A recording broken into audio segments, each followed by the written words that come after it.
环球大战线深入世界最前线，全球各地的观众朋友，大家好，我是叶思密。今天节目一开始，我们先欢迎来宾钱立伟、蔡正元委员。思密好，大家好。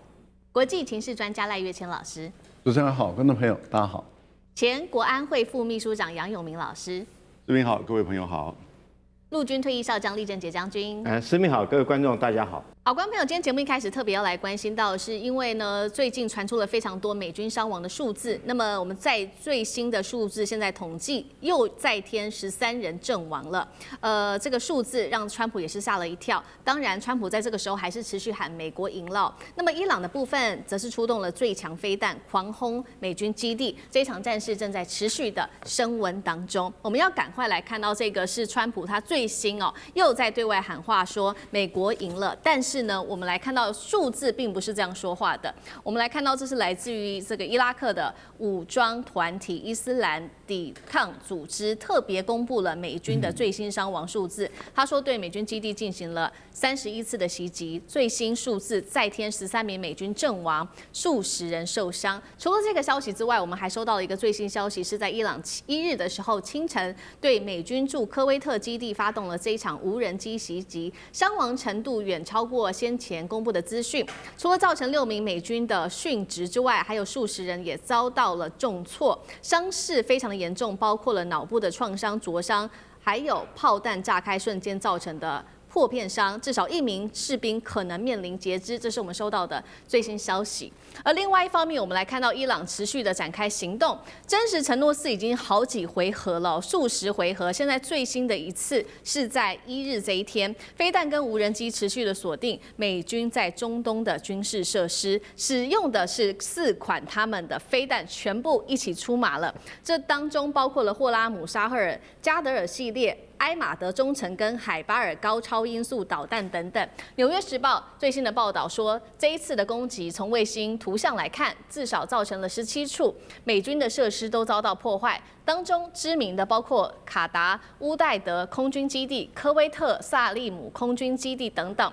伊朗现在甚至改变战术了，他们避开了美军最强防御区域，开始改攻的是他们的后勤设施、雷达跟补给节点，用不对称战术，逐渐要来慢慢的削弱美军的军力。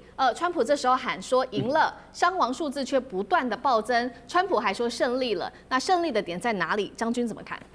第一个军事作战，如果要说赢的话，最起码要有2个目标。第一个，按照西方兵圣克劳塞维兹所讲的，要屈服敌人的战斗意志。我们看第2次世界大战，包括日本的无条件投降，还有德国的战败投降，都是接受同盟国的条约，屈服他们的战斗意志。第二个，你要达到你的战略目标才能够说是你赢了。那这次美国发动这场战争，很明显的，我认为它的战略目标第一个就是要推翻伊朗的神权政体，建立一个亲美的政权。那第二个来讲，就是要伊朗去除它的这种长程的战略导弹或者是它的这个核武设施但是我们看到这2个战略目标美国到现在虽然说花了很多的武器，可是也没有到目前为止并没有达到。那为什么川普在礼拜1的时候他就说这场战争已经结束了，但是礼拜2我们看到伊朗加大力度，又再一次的打击。那今天川普又冒出这句话，说我已经打到我该打的目标了我该攻击的都已经攻击了，消灭差不多打了这个5000多个目标。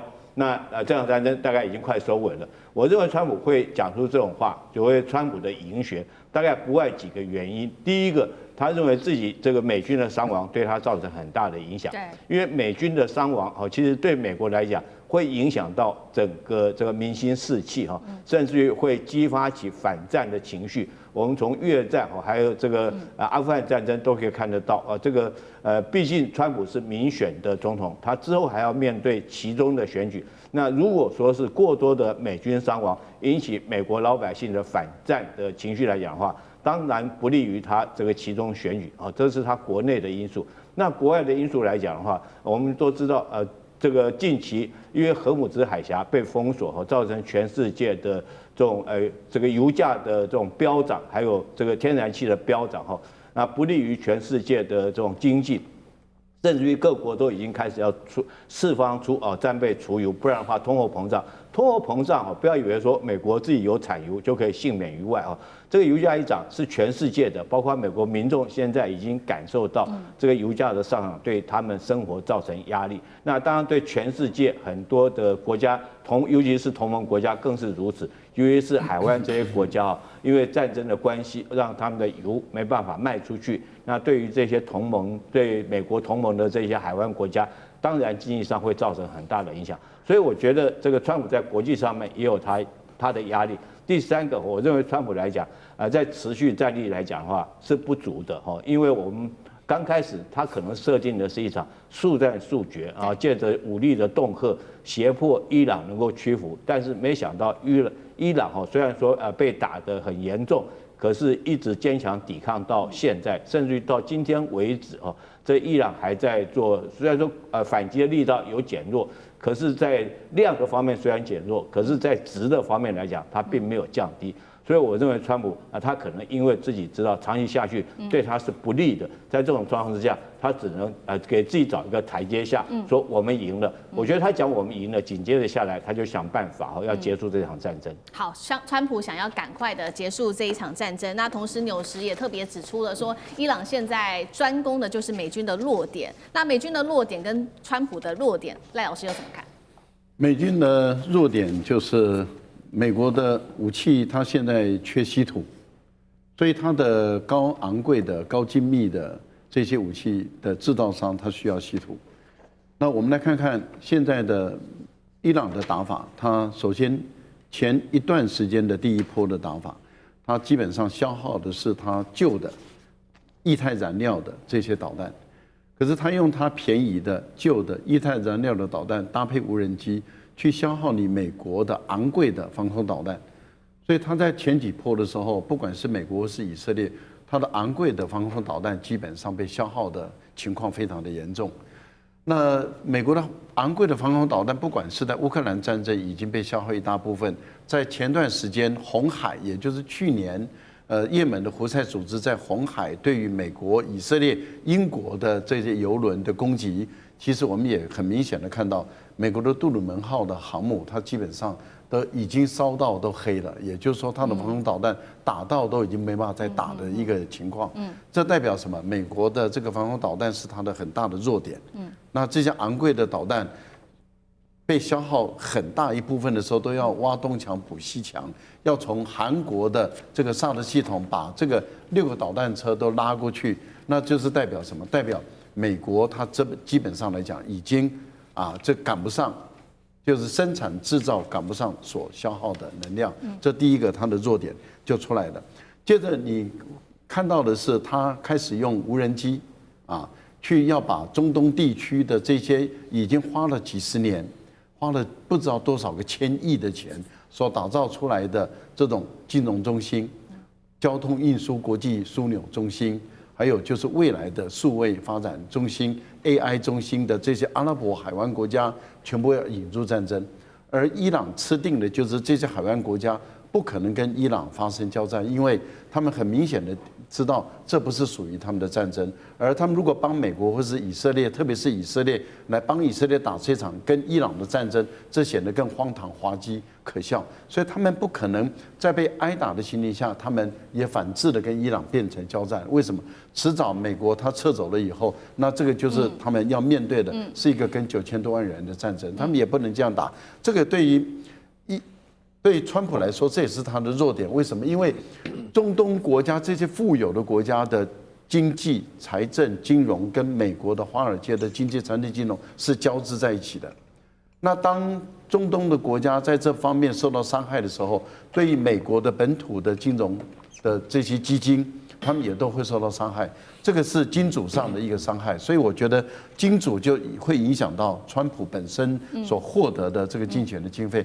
你想这样的一个情形下，最后一个就是对美军来讲，它最大的弱点，您刚刚一开始已经有讲了，它最大的弱点就是打瞎你、打聋你，让你看不见、听不到。那这个部分里面，美国的军队因为并不是出动地面部队，所以它的海军、空军都是要有基地作为定点的。那你看，伊朗就专门打你定点，那专门打你定点，那这个对美国来说的话，也是不胜其扰的。也就是为什么它的伤亡人数会一直不断的增加。我想这个美国的弱点，事实上被伊朗看得很清楚，伊朗就专门打你美国弱点打。好，我们看到现在美国面临各方的压力，那川普想要停战，但是呢，以色列现在又最新宣布了，是不是以色列不想停呢？因为他说将投入数百亿美元的预算要来持续打伊朗。那美国现在也有最新的动作，最敏感的时刻，他派出称为叫做末日飞机的16B 空中指挥机前往中东，要维持核指挥的系统。两件事情，第一个是战争是否走向核危机，那还有这个末日飞机透露了什么讯号？第二件事情，川普会不会自己先撤，丢下以色列？委员怎么看？美国有4架末日飞机啊，2架16B，另外2架14B。14B 的叫 Night Watch， 我们翻译成夜视。那这个16B 啊，它的名字叫 Mercury， 就水银号。那水银号啊，这个不是前往中东啦，飞行方向好像是中东，没有到中东去哈，因为中东没有任何基地或机场出现它的影子，它只是起飞的时候被拍到。那这一款这个空中的末日飞机啊，是核战用的。可是在美国有一个制度性，就是说只要有这个战斗机啊，超过100架作战，不管在哪个地方，他就会把这个末日飞机拿来演习一下啊，平常训练一下哈。所以这只是一个例行性的演习，并没有表示说美国真的要在中东动用核子武器，没有。因为正确的说来讲的话，哈，全世界的战略大师只有一个人，叫普丁，其他人都只能够帮他端盘子、提鞋子，而川普可能连提鞋子都不够。你看普丁一开始就怎么做？一开始就说：“哦，你敢介入的话，我就动用核子武器。”啊，所以他的末日飞机也起飞啊，就演习给你看，核演习给你看啊。北约国家跟美国都吓死了，不敢赌。不敢赌的原因是不敢为乌克兰赌，正确的来讲这样子啊，乌克兰还没有重要到要去赌核子武器的地步。一样道理啊，你这一场中东战争不可能升级到核战嘛。虽然前段时间这个我跟厉将军有同样忧虑，美国没事干嘛？旁边周边国家全部撤退啊，你到底干嘛啊？他连埃及的都撤，对，连埃及都撤啊，这个显然太不平常了。可是后来我看一看，他完全没有这方面的部署跟动作啊。那你没有要动用核子武器的话，你就没有谈判的筹码。普丁会不会真的打，没有人知道。他就跟你摆出一个架势，你就不得不就这个事情进入考虑。那美国这个末日飞机没有飞到中东，而且它没有任何这个核弹演习，所以伊朗不必把它列为一种战略选项，说你会用核弹来威胁我，或用核弹来攻击我。因为要用核弹攻击，表示美国要彻底灭亡伊朗，但是不可能。而目前的国际局势，大概他也不会这么做。这个赌太大了，不至于哈。虽然伊朗人很骄傲，可是不要伊朗人被人家灭国过2次，一次被阿拉伯，一次被蒙古啊，这彻底被灭国哈。因为他的地方实在是太特殊了哈。但是你说川普受不了国内压力？会把以色列丢在战场上也不会啦，就是第一个问题说，川普不管什么国内经济压力他如果把荷姆斯海峡的控制权丢给伊朗的话，他共和党别选了。对，因为美国不管民主党、共和党所有的总统共同的政策就是要控制伊朗在中东不可以称霸。那伊朗如果控制了荷姆斯海峡，就会中东称霸啊，这个循环的一个过程哈。所以这个美国现在最新消息说，他要占领荷姆斯海峡，就跟后原先预判的一样哈。会不会真的占领我不知道啊，但是他也开始有起心动念要占领荷姆斯海峡了哈。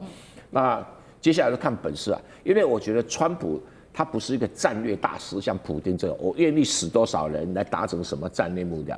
他这是一个小生意人，我今天6个人呢，我死了13个人呢。在一场大战里面，这13个人算什么零头啊？你普丁会算这种东西吗？不会的啊！所以这是个小生意人哦。那现在在美国要达成的战略目标，他自己也不太清楚啊。他只要举个例子，美国当年的他的总统下令轰炸南斯拉夫是炸78天，硬是把南斯拉夫政府炸垮。所以有人讲说一定要派兵，其实不是，那是伊拉克跟那个阿富汗的历史，还有另外一个历史更经典，利比亚2011年轰炸几天，220天，硬是把格达费给打垮。因为你如果没有这么久、这么大量的轰炸，利比亚轰炸次数多少？9700次，动员25000次。那轰炸结果呢？其他的反对势力才敢起来推翻他。那你今天靠伊朗国防军来推翻，你才炸个几天？哎，算了，这种叫小生意人的算盘哦。所以川普根本不是那种美国历史上那种有战略眼光的总统，比普丁差太远了。好，那另外一方面，难道现在是伊朗主要在掌握目前的战场节奏吗？因为最新他也提出了3个停战的条件，是终于提出来了。除了提出3个停战条件之外，他是否在暗中暗示说这背后还有中俄在帮助他呢？因为呢，伊朗总统最新对外宣告说，他有跟俄罗斯，还有另外一个是中国大陆的。关系密切的巴基斯坦通话，那他也提出了3个停战条件，包括第一个要承认伊朗它的合法的权利，第2个美国跟以色列你要支付赔偿金，最后一个是国际社会要提供安全的保障。所以现在目前战场看起来，难道是伊朗在主导吗？这背后伊朗它是否在暗示有中俄的力量在这后面？杨老师怎么看？这个战争，川普当然还是强调是他决定嘛，哈。但是他决定之前，他可能会跟以色列商量。